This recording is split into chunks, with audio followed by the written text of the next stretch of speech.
during chemotherapy, radiation, surgery, during all of that, she was so tired and exhausted as you could imagine, but she would save up her energy so that she could read to both of our daughters every night. And during all of her treatments, she did not miss a single night of reading to both of our daughters. Brian, welcome to Point of Impact. Yes, it's a pleasure to be on. Thank you so much. Take number two. After I was fiddling with the microphone. Uh, Thank you for correcting me. And you know what? I want to thank you and thank Marcus Ogden for connecting us. He is one of those terrific networkers and connectors. So I appreciate a few of the guests he sent my way. Yes, he is a good connector, that's for sure. I also want to congratulate you. I did a little Google search back when we were, introduced, and as it turns out, wow, how successful do you have to have a entire city named after you in Utah and a ski resort? That's fantastic. Yeah, that is pretty funny. Yeah, that was when I started getting into business. That was one of the first things I checked. Was I thought I would go to brianhead.com to see what that was, and uh, lo and behold, a ski resort in Utah came up, and so I keep meaning to go out there and see if I can get a couple nights free at the resort or something, but I haven't tried that yet. Yes, I am the Brian Head. Right. I think I have a doppelganger. At least there's an Aaron Hale in Nashville. He's a singer or something, and I don't know who has aaronhale.com, but I've been trying to buy that up for years. I definitely don't have a city or a ski resort, so Maybe one day you'll you get there. you win this round. Oh, tell me, yeah, you're not in Utah. You're in where are you? Yeah, You're in Texas. born and raised in San Antonio, Texas. Um, I want to tell you, what I've learned about you. You've gone from the corporate job, corporate life, to private equity and real estate investing, right? Right. Hmm. And tell me a little bit about how you went that direction. You were in finance, insurance. You were a in real estate stockbroker. Yeah, I was a stockbroker for about 10 years at the company that I used to work at. So all in all, I was at that company for just shy of 25 years. And so I Mm-hmm. left there in May of 2022 to pursue the real estate thing full time. But I had been investing in real estate for 20 plus years during my time in the corporate world as well. So I kind of had a side gig going on at the same time. So you didn't just decide one day I'm going into real estate and give your boss the finger and to tell him to take this job and shove it and just walk out the door. Right. Yeah. Not quite that way. Yeah. But yeah, it was probably more of a dramatic actually transition than I thought it would have been. It was kind of unfortunate actually with when I left the company because like I said, I was there nearly 25 years. I put in a 2 weeks notice and I was told that my employment would be done that day. So I didn't really give much of an opportunity to really say bye to folks that I knew and things like that. But things that's the way it is in the corporate world. That's just the reality of it. So I was a little upset about it, but I got over it pretty quickly. I would have raided the supply closet anyways. Um, Tell me, when did you get into real estate? So my first venture into real estate was when I moved out of my parents' house I was in my mid 20s, so I actually kind of moved out kind of late. But that was intentional for me. I was, going to school, working full time, and saving up so that when I moved out, I didn't have to move into an apartment building. I wanted all of my money that I was spending every month to go towards something, and so that's why when I moved out, I moved straight into my own house. I bought a fixer upper, and then did what's called house hack. So meaning I rented out one of the rooms to had a roommate. So one of my coworkers rented out one of the rooms, and so I got a little bit of cash flow that way.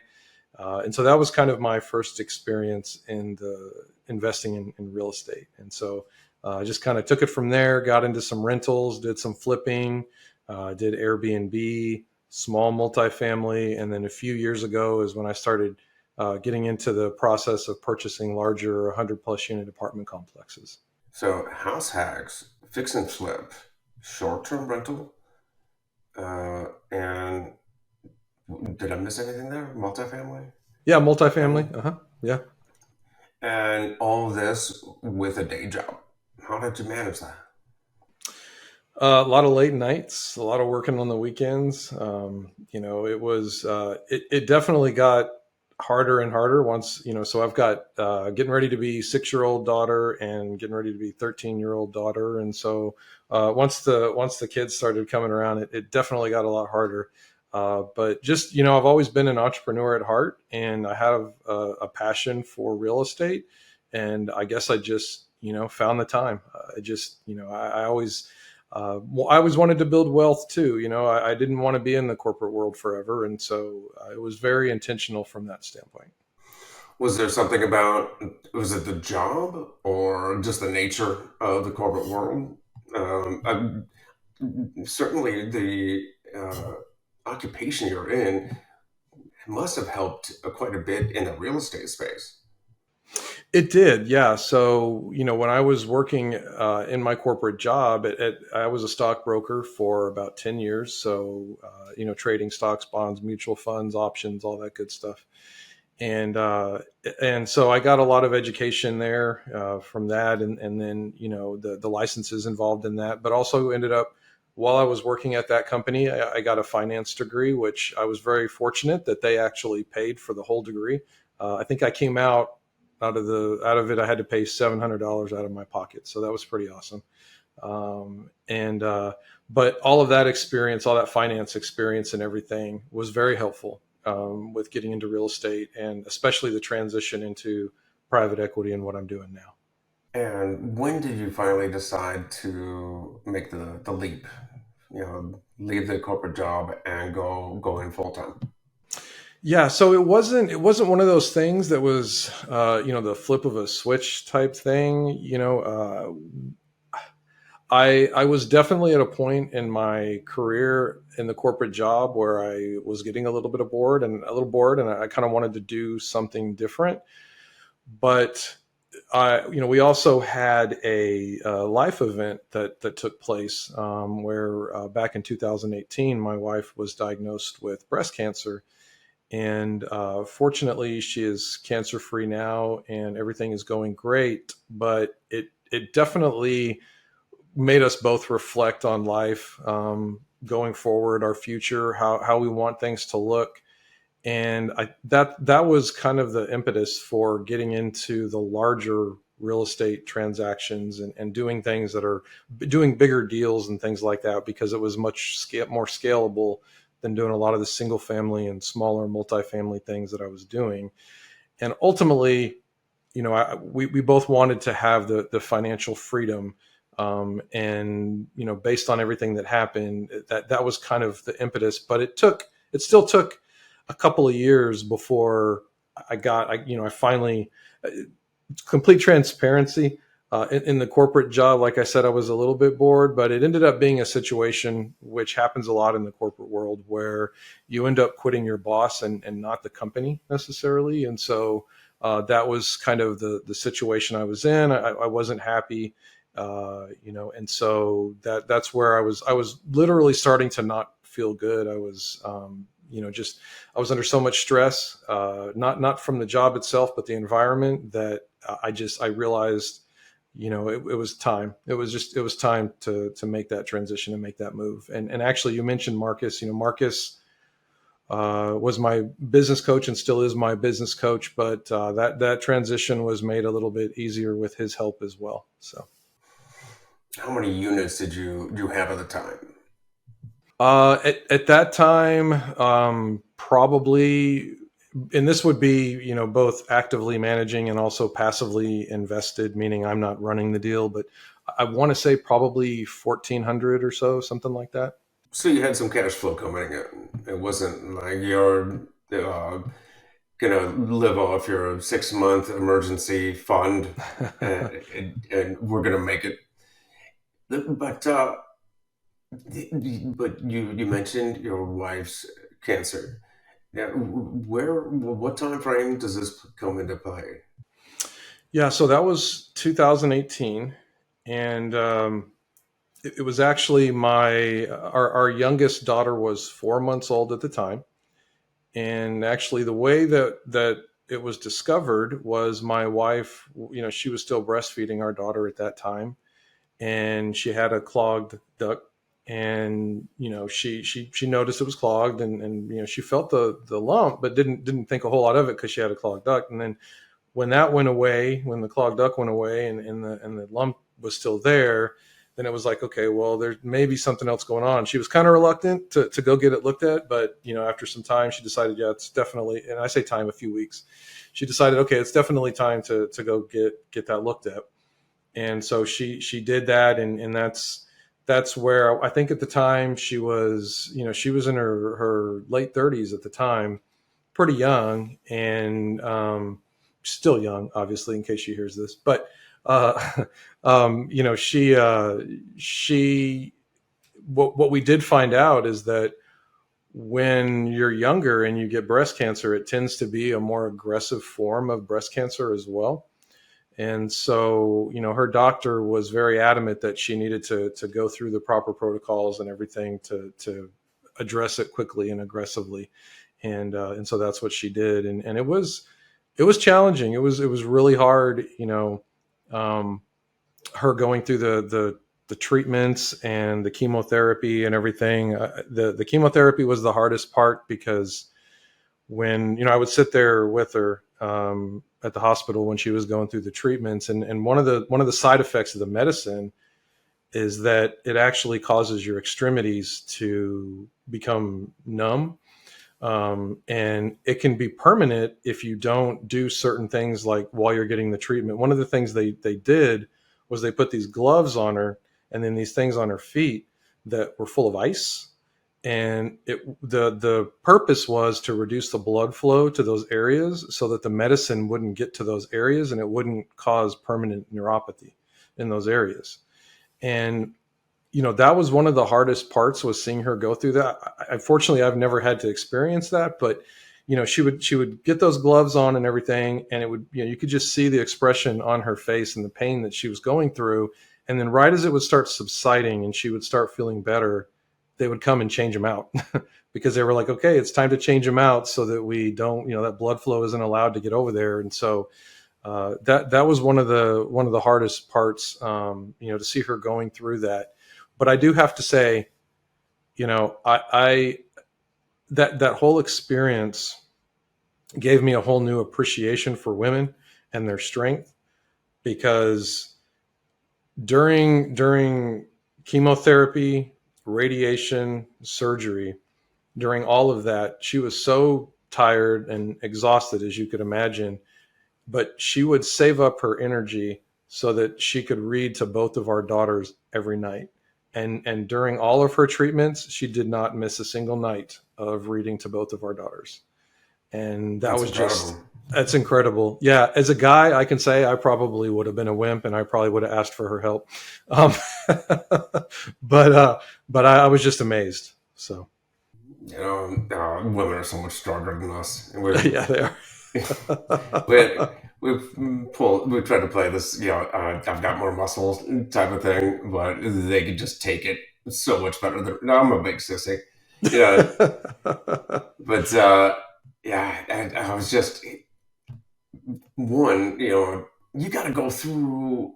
it's not just the side effects of the treatment to the illness, but then she's got to go through the side effects or the pain caused by the treatment to the treatment.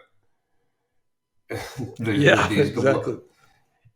it's like, okay, this is getting ridiculous. But Yeah. that's tough, and that's amazing that she was, not just, not just that she endured through all that, but that she was, tough enough and thoughtful enough to, still take care of the kids and read to them, and it must have been even, even more compounded that you've got a little one that's still nursing, right? So, hats off to her. What what were some of the emotions that you guys went through at this time, and what were some of the thoughts towards the future? Yeah. I I don't mind admitting, it was a very interesting dynamic because for me, for whatever reason, at the beginning when it all first started, I was a big wimp. I was a big baby. I was crying. I obviously, you start looking at stuff online. You start doing all this research, which is like the worst thing to do. You start looking at statistics and all of that, and I start thinking the worst, and fearing the future and stuff. And she was really strong. I think some of it was denial as well because it was so early on. But then and I don't remember exactly when the transition took place, but there was a certain point when it hit her and she was struggling, and then roles kind of reversed. And then I realized, hey, you need to step it up, man. Like you gotta be here. You got to be more supportive.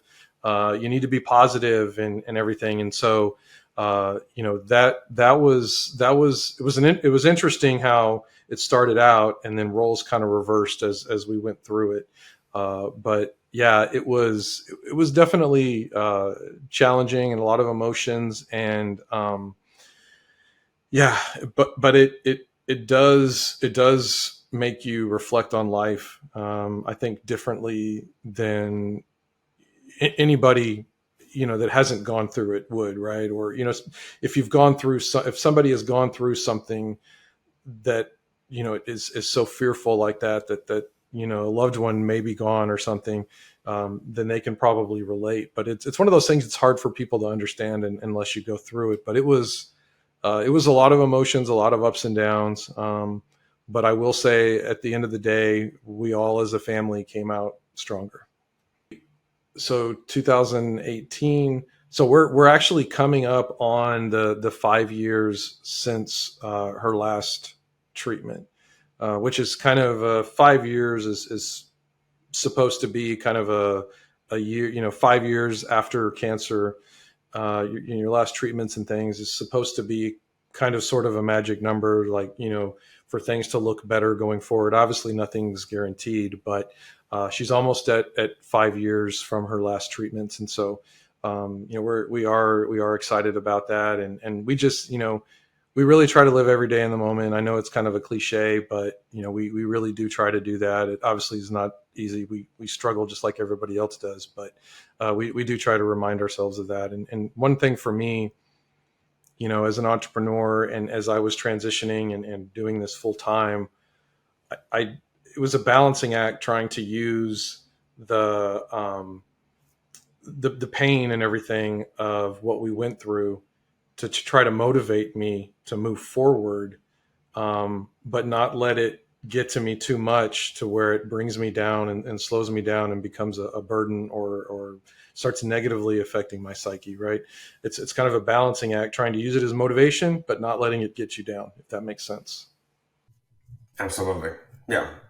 But what I'm curious about is, even though you've got this, you're building this portfolio, you've got a quote unquote safe job, right? This corporate position, you've got a paycheck coming in, probably a benefits package, Hmm. healthcare, Hmm. right? Yeah. and we've got young kids, uh, wife, and yeah, the rest of the family who also may have future health issues. It seems counterintuitive that you would leave the safe corporate world to go out on your own full time. Well, I think when I left, so the company I was at definitely had good benefits, but as a family, we were and are fortunate. My wife also has a good job, and so we actually, when I left, were able to transition to her insurance. So that definitely made the transition a lot easier, knowing that we could fall back on her insurance and everything. And so it it still also required a lot of give and take and analysis to figure out, okay, well, what kind of sacrifices are we going to have to make? What if this goes bad? Which, by the way, uh, it did, because as you probably know, with interest rates going up and everything, that's definitely had a negative impact on some areas of real estate, and our areas of real estate and multifamily and the type of loans that we got and things like that, it definitely impacted us. So I probably couldn't have picked a worse time from that standpoint to have left my job. So there's definitely been challenges from that standpoint. But I try to the way I try to approach it is, anytime you run into obstacles and things like that, you just try to learn from it and change, shift what you're doing, adjust, and continue to move forward. I really try not to let things get me down. And obviously, it's not as easy as it is to say it, but that's really my mentality, is to just learn, adapt, and move forward. Hey, yeah, speaking of insurance rates going up, you live in San Antonio. Next time you drive by USAA, throw a rock in the window. Do that for me. Do you have insurance with USAA, because you were in the military? So We do okay. for various things, and we switch back and forth Yeah, depending. yeah, But we yeah. actually we've been doing I've been doing banking with them for I don't know how long. But they were I think they're one of my first insurance companies when all they did was auto insurance when I was in the service. Yeah. So I've been with them for a long time, and well, they may not be the best rate in the business, like the customer service, especially for the banking. Anyways, that was side note. Done, concluded. Uh, Tell me then, where did you go after? What did you do when you were venturing off? You cut most ties to the corporate world, except your wife's health insurance and her income. Hmm. What did you do? Tell me about uh, as a Head Start equity. Yes. Hmm. Tell me all about it. Yeah, yeah. So, well, the name is, I think, pretty catchy. I growing up, having the last name of Head was a challenge, to put it lightly. You can only imagine the nicknames and how I probably got made fun of growing up.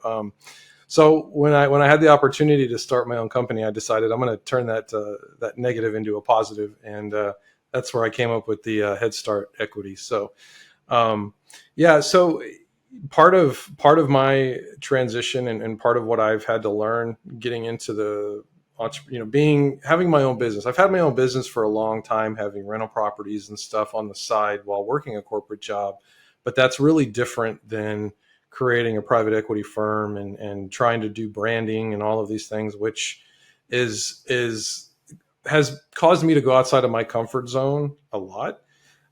Being on podcasts and things like that was never something I would have even considered doing when I was working in the corporate world. But now, actually, in a month or two, I'll be probably starting my own podcast. And so it's amazing how, when you're really passionate about something and you really love what you do, how you'll go outside of your comfort zone. And that was something that I've learned that I really have to embrace and do more.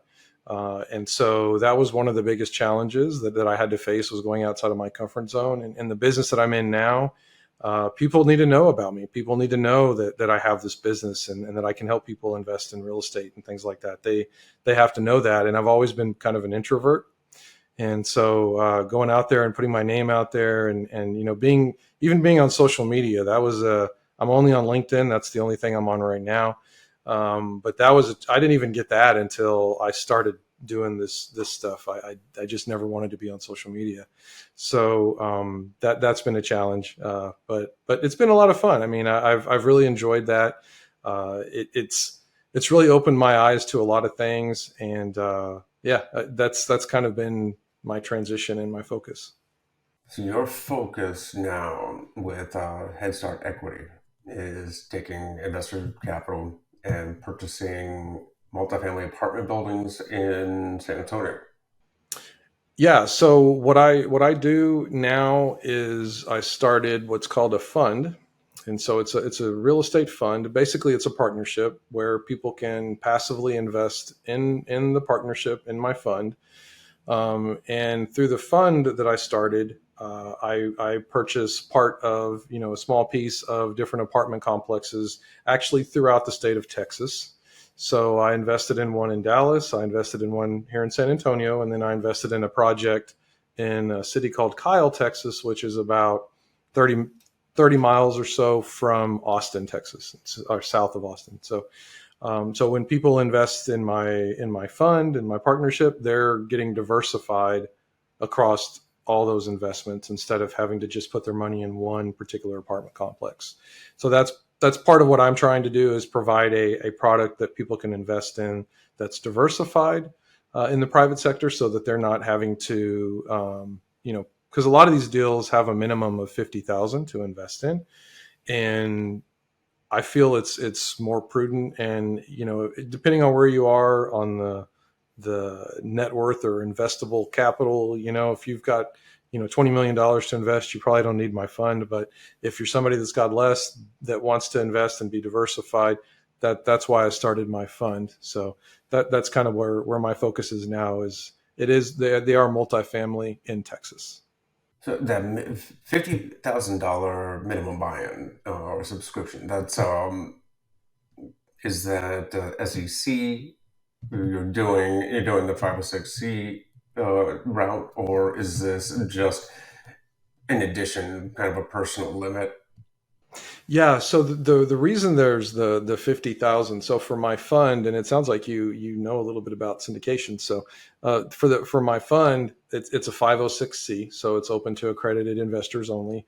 The main reason I did that was so that I could publicly advertise the fund and things like that, and talk about it on shows like this. Right? If it wasn't a 506c, I couldn't talk about it. So yeah, the 50,000 where that comes in is because of the way I set my fund up, because I'm following certain, like you mentioned, SEC exemptions.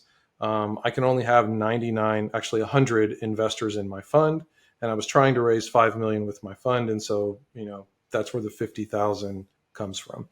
And fortunately, I was able to do some things to reduce some of the costs on my fund and things like that. So I'm probably not gonna reach the 5 million, but I'll be closing this first fund probably in a few months, and then moving on to my second fund. Yeah, I asked because yes, I've been a limited partner on syndication before, and I do know that there's the 506c limitations for accredited investors only, and there's a $50,000 minimum there. But I also know that I know some operators that like that number as a baseline, just because when you get into lower figures, the legal costs or the administrative costs kind of outweigh some of the benefit of bringing those junior partners in. Yes, because the cost to set up a syndication or a fund like mine, I mean, you're talking 15 to 20,000 dollars in attorney's fees just to set that up. So there's definitely a need to kind of have the minimums a little bit higher, and And actually, with depending on the timing of things, like with my fund in my particular situation, I actually do have some leeway in negotiation, and even those syndications do too. Actually, you can go to those syndications. You can ask them, hey, can I put in 40, 20, whatever, and it's really up to them in terms of, if they've got enough investors putting in big amounts, then they can take less from other investors, right? So it kind of works out that way. In my particular case, since I've got plenty of room in terms of number of investors and things like that in my fund, 50,000 is the advertised minimum, but I'm definitely able to take less than that at this point. Right. And that's, yeah, monthly or quarterly, payouts or and updates that you have to make to every $5,000, investor. And I can imagine that could get tedious too. So, you said you're going to close this fund out, and what then? So at that point, I'll move on to a second fund. So this first fund, it actually, I structured it kind of in a unique way in that, so my fund is basically investing in other people's syndications. So I'm not a partner on those syndications that I'm investing in. My fund is basically a passive investor into those deals, just like any other passive investor. The difference is that I'm only investing in deals with sponsorship teams that have a good track record, have gone full cycle on multiple deals.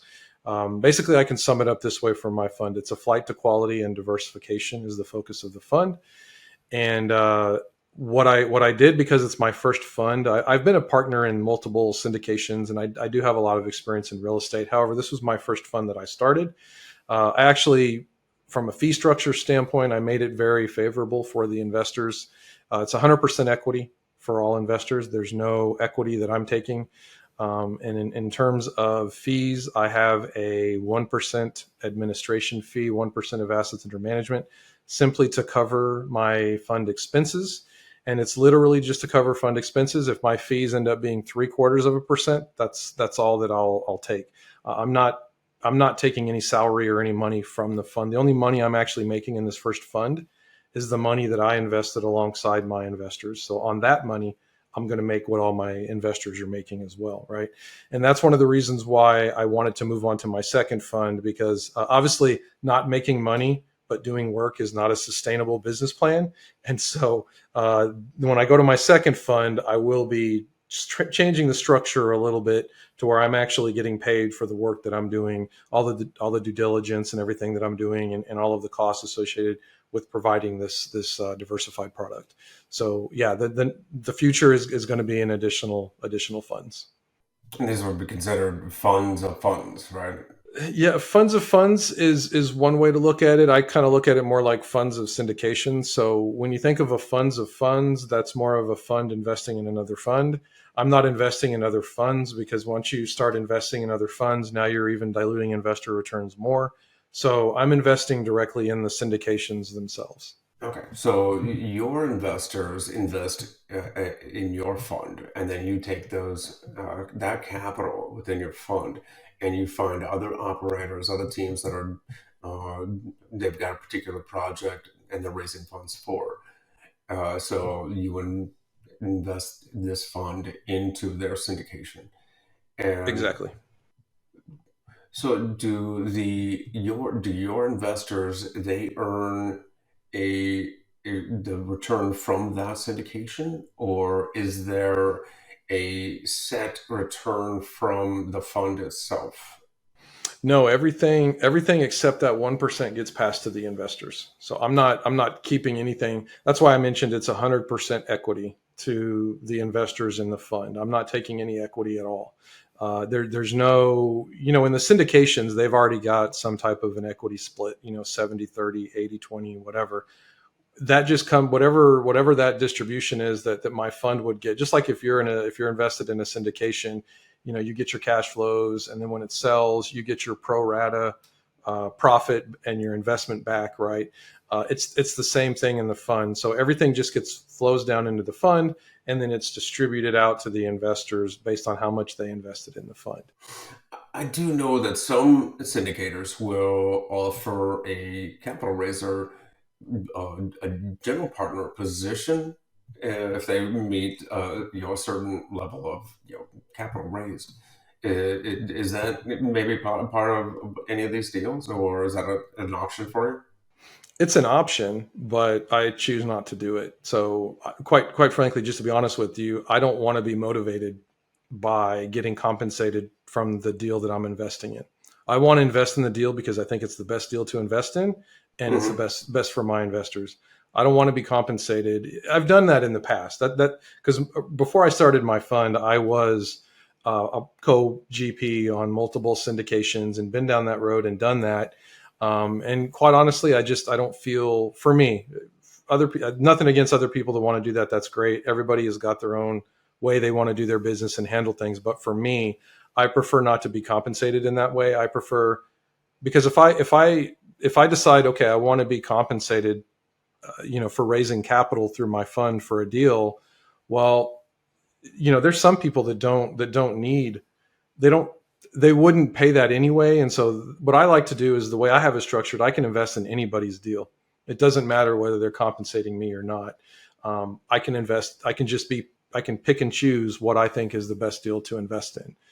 And so, yeah, The way you're structuring it, you benefit when your investors benefit. exactly.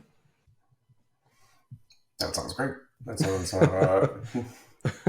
that sounds like a pretty good incentive versus just getting paid, whether your investors do well or not.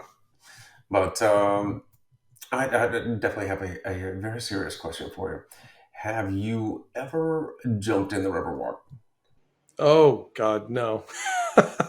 So the river walk, most of the river walk is not as deep as it looks. It's only like a couple of feet deep in some of it. So and I love San Antonio. Like I said, I'm born and raised here. I lived here all my life. But yeah, I have no desire to get into that water.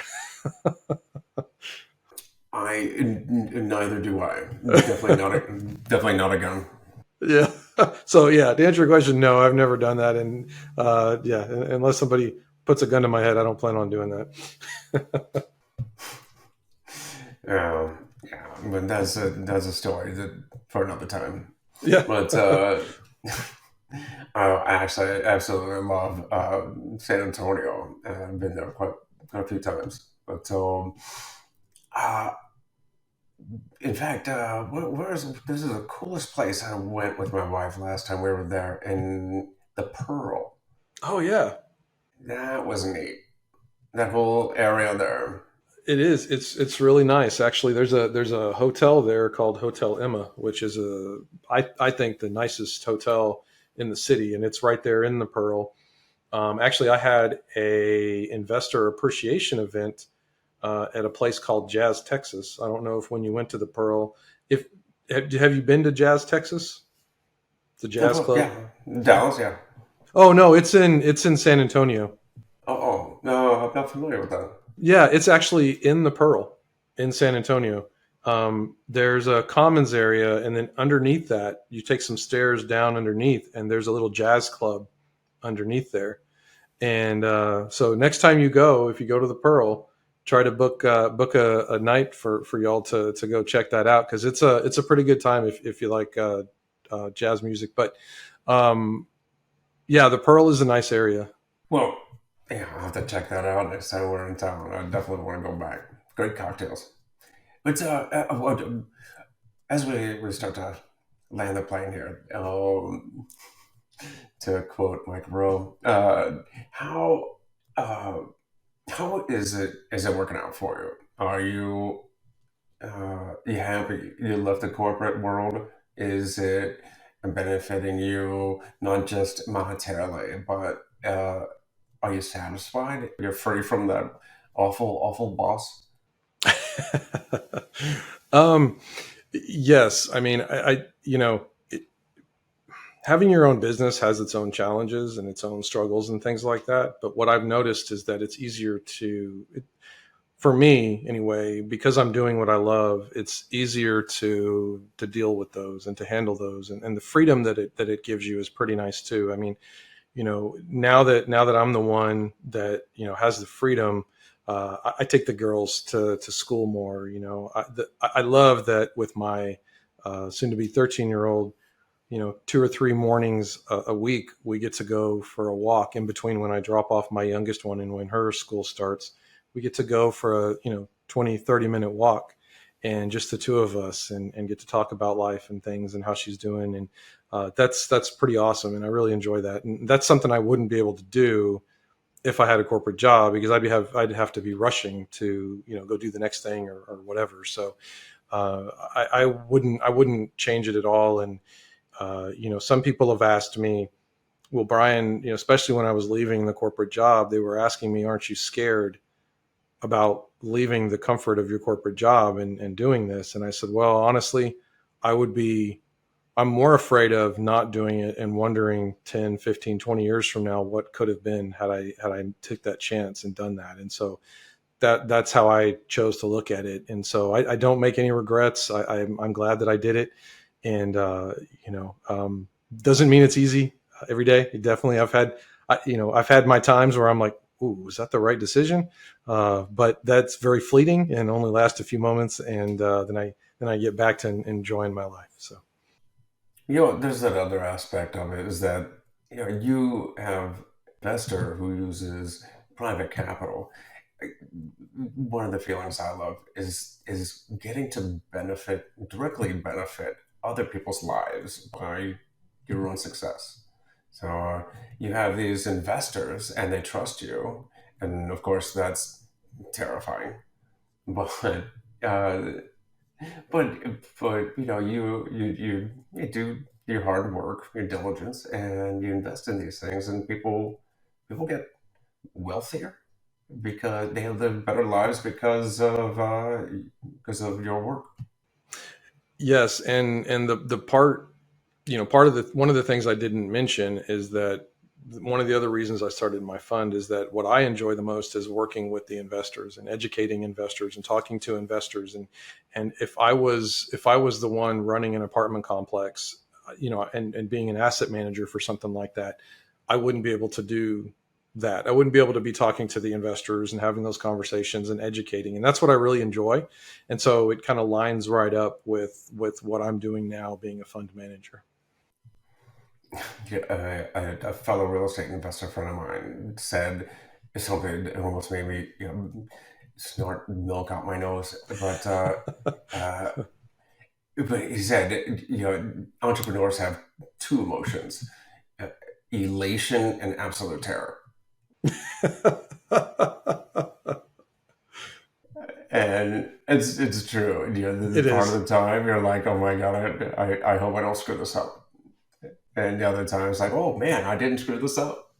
Yeah, yeah, no, I mean, when you're responsible for people's money, and you're making recommendations on, or suggesting, hey, this is a good opportunity to invest in this or that, it is stressful. And especially when things have happened like they have in the market recently, in the last couple of years, it is stressful. There's a lot of highs and a lot of lows. uh, I try to be as even keel as I can. I try not to get too high, but not to get too low. I feel like that's one of the best ways to try to kind of deal with some of those things. If you get too high, it's just that much further to come down from when you face a challenge. So I try to be as even keel as I can. Well, Brian, thank you so much for sharing your story. And if uh, any of our listeners want to learn a little bit more about you, your education, or invest with you, where can they find you? Yeah, so the easiest way to find me, my website is headstartequity.com. They can send me an email to brian@headstartequity.com. And like I mentioned, the only social media that I'm on is LinkedIn. So if they want to reach out to me on LinkedIn, that would be awesome as well. For anybody who's looking on Google, you're not in Utah. You're in San Antonio, Texas. Exactly. Yeah. Yeah, you're not going to find me on the slopes in Utah. No. All right, Brian. Well, thank you again, and I really appreciate you sharing your time. All right. Thank you, Aaron. I appreciate it. It's been an honor.